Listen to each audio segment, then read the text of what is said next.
Hello, welcome back to the channel. Hope you're all doing all right. Thank you very much, as always, for tuning in. So, quite a specific topic today. It's an idea that came into my head that I thought I'd follow through on this video.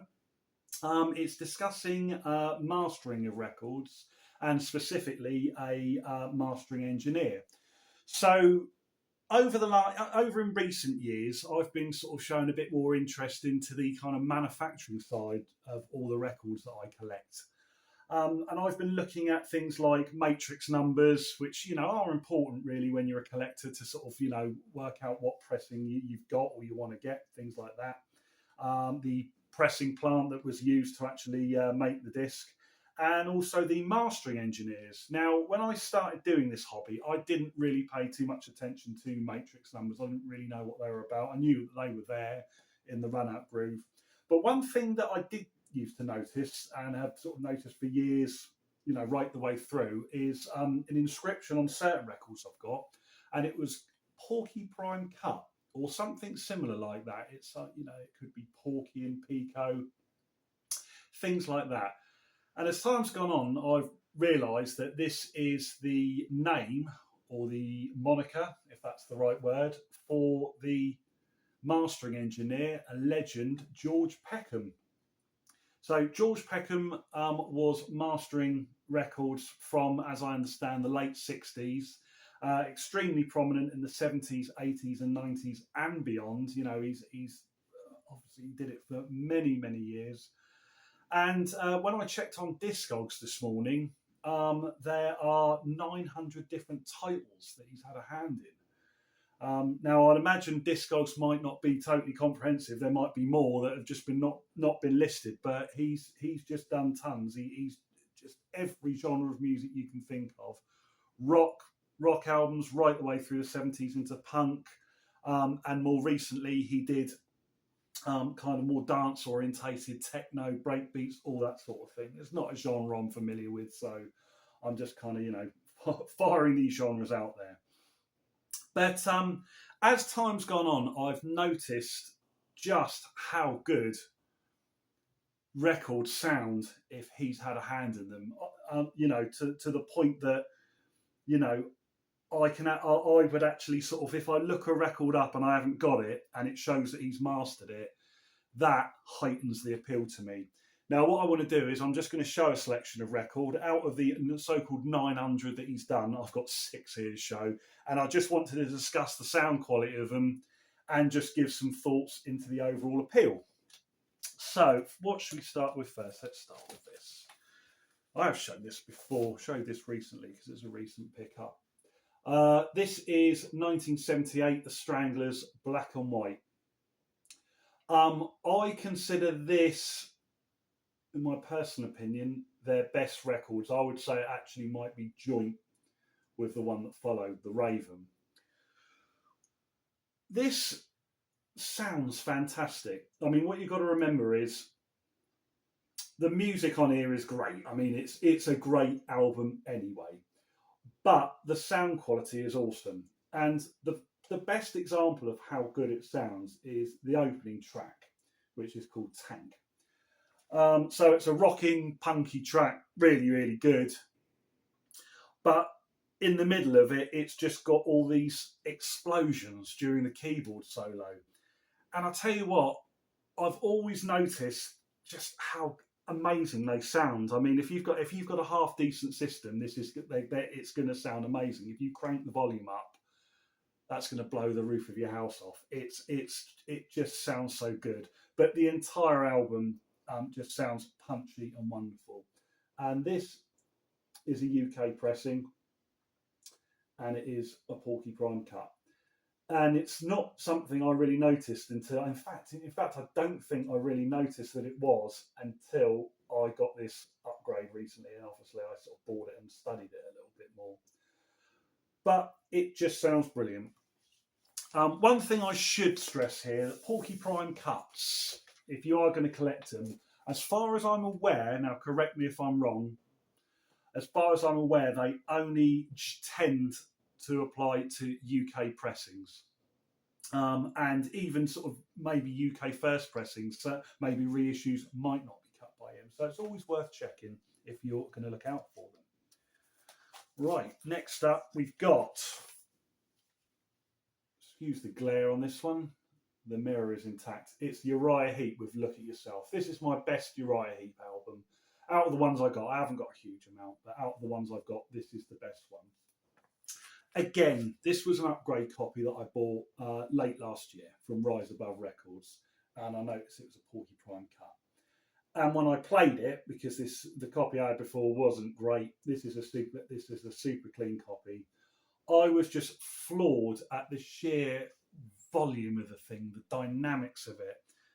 It's just, you know, it just suits the music, because the music, you know, it's heavy and it's kind of meant to be played loud, and the cutting of it is just, you know, it just bursts out of your speakers, absolutely bursts out your speakers. Every instrument can be heard. The clarity of it is amazing.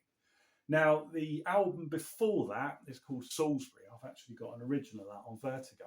Now, as far as I'm aware, George Peckham did not master that one.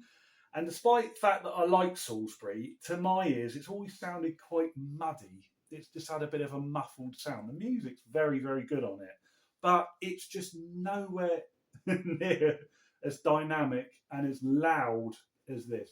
And it isn't just about volume, really. I mean, it does help, because if it's, you know, I think I think when it comes to mastering, if you can master something too loud on a record, you're going to get either distortion or technical problems like skips and jumps and all sorts. You know, there are videos out there about that. But yeah, this sounds absolutely phenomenal. If you play it on a decent system with a decent pair of speakers, this will blow your mind. And as far as I'm concerned, the mastering and the manufacturing all plays a part in it. Okay, another one. Now this has always been a favourite of mine. It's not a favourite of everyone's. We've got Kevin Ayers with Sweet Deceiver from 1975. Out of his discography, I would say this isn't one of his more popular albums, but I absolutely love it. I would say underneath Joy of a Toy, his debut, this is my best album by him. I think it's wonderful. And I played this one. I haven't played it for a long time, and I played it the other day, and it you know, it just sounds so sweet. It's wonderful. There's you know, the music's great, of course. You know, the music's got to be good to like an album. Of course it has. But the sheer clarity of it was just brilliant. And you know, since I've had sort of system upgrades recently, and you know, I was hearing things that I couldn't hear before. And once again, it's mastered by. It's a Porky Prime cut. And it just kind of got me thinking, is this part of the appeal? All the albums I'm showing here are real favourites of mine. And is this part of the appeal? Would I have liked it if it didn't sound, if the music was the same? Obviously the music would be exactly the same, but it wasn't mastered as well and didn't have that amazing sound quality. Would these be my favourites?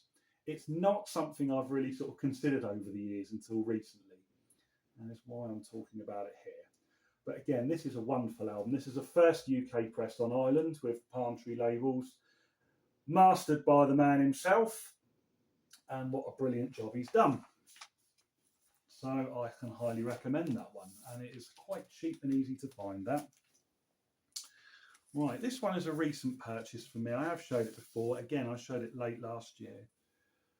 It's the debut album by OMD, Orchestral Manoeuvres in the Dark. We've got the limited die-cut sleeve here, black and orange variant. There are a few variants knocking about, but that's what came my way. That's what I got. I really, really like OMD. Their second album, Organisation, I've been listening to for years now, and I regard as a classic. So this has been a top one. And again, wasn't until I picked it up that I looked, and I'm like, oh my god, it's a Porky Prime cut, and it sounds phenomenal. Apart from the fact that it's a brilliant album, I think it actually could be the best, their very best, or the best one that I've got anyway. But those of you who know OMD, I'm sure many of you know kind of what they sound like. You know, they are a synth pop band, and you've got all these kind of frequencies going on, these kind of high frequencies. They're doing these things on synthesizers that sounds like, you know, it sounds like aerosol spray and things like that. And it all just sounds so sweet. It's like it's bursting from your speakers. And that is the thing that kind of appealed to me when I spun this for the first time. You know, it takes a few plays to get into these records, doesn't it? But when I put it on, I was just blown away by how good it sounded. It was brilliant, absolutely brilliant. I've played it a fair bit since, and I absolutely love it. So I have checked this one out on Discogs. Now, these die-cut sleeves, they can be a bit tricky to find, and they're not mega pricey, but they are a little bit pricey. But if you want a standard copy of this, with the standard sleeve without the die-cut, that is a lot cheaper, and they too mainly seem to be mastered by PORKY. So I can't recommend that enough. It is well worth checking out. Okay, next up we've got Curved Air, their fourth album called Aircut. Again, out of the Curved Air albums I've got, and I've only got the first four, this is the latest one that I've got. I rate this the best one. It's the most rocky one, an interesting one, considering they've had major lineup changes. Yeah, they produced an absolute banger here. This is an original press on Warner's. Now, this one, I've always thought that it sounds great. I've always thought that it sounds great. And I even read kind of some hi-fi forum reviews. Read them fairly recently that kind of cited this album as a real kind of hi-fi test record. The opening track, again, it's all about the opening track. It starts off with this kind of twangy, quiet, jangly guitar riff that goes on twice, and then all of a sudden, boom, you get this crashing drum, bass, and this kind of low synthesizer drone that comes in. And the way it bursts out of your speakers is it just smacks you in the face. That's not the only great moment on the album. The whole album's good. The whole album is absolutely fantastic and is not too difficult to get. As I say, I've always been amazed for years how good this one sounds, how high fidelity. And I kind of thought, is it PORKY? I didn't know. So in doing my research for this video, I looked and I'm like, oh my goodness, yes it is. Of course it is. Who else is it? So without knowing, yeah, just brilliant stuff. Fantastic. And finally, we've got quite a seminal record here. To anyone who likes their classic rock, this is regarded as a stone cold classic. And this is a first pressing, UK. It's Deep Purple, made in Japan.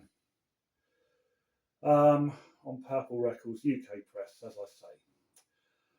So this is this has been regarded as one of, I think, you know, by critics and fans, as, you know, not just one of Deep Purple's finest moments, but also one of the greatest live albums ever, and it really is. And what people love about it is there are no overdubs, and I think it is just the simple way that it captures this band at its absolute live peak, because they were, you know, in 1972, they were firing on all cylinders. It is just absolutely marvellous. And obviously, you know, I don't need to tell you who it's mastered by, or this first pressing anyway.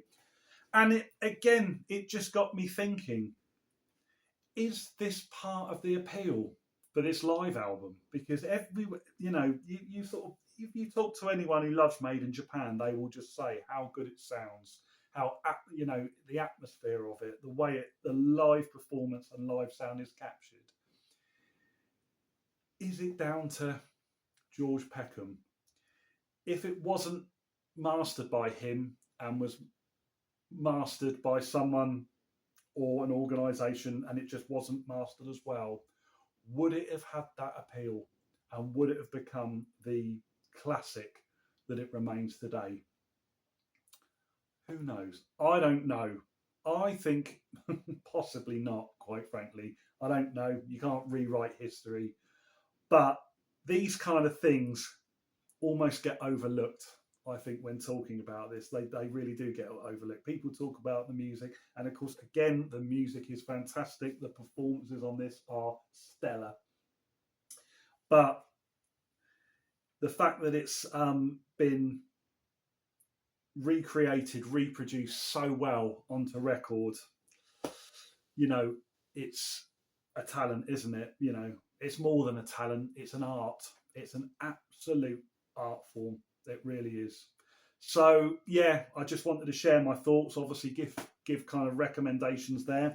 What I'm going to do, I am going to post. I will post a couple of videos of George Peckham from here on YouTube, doing his thing. To be honest with you, he seems like a really, really nice bloke. Yeah, apart from being, you know, an amazing at what he did, he seems like a really nice bloke. Isn't it great when you get a really nice bloke who's good at their job? You know what I mean? And also, I will put a link to the discography of his on Discogs, so you can have a look for yourself. So, you know, when you're collecting, you know, I'm not saying, you know, you have to use Discogs, you know, of course, go out in the wild. Keep a lookout. Keep a lookout for his name in the run-out grooves, because to be fair, if his name's on it, the record is going to sound fantastic. You're going to get an amazing sounding record, and it will give your hi-fi system an absolute treat. So I think that's it. Yeah, that's all I've got to say. I didn't want to ramble on and on about this. So yeah, as always, give me a like and subscribe if you like what you see, and I will see you all again soon for a future video. Take care.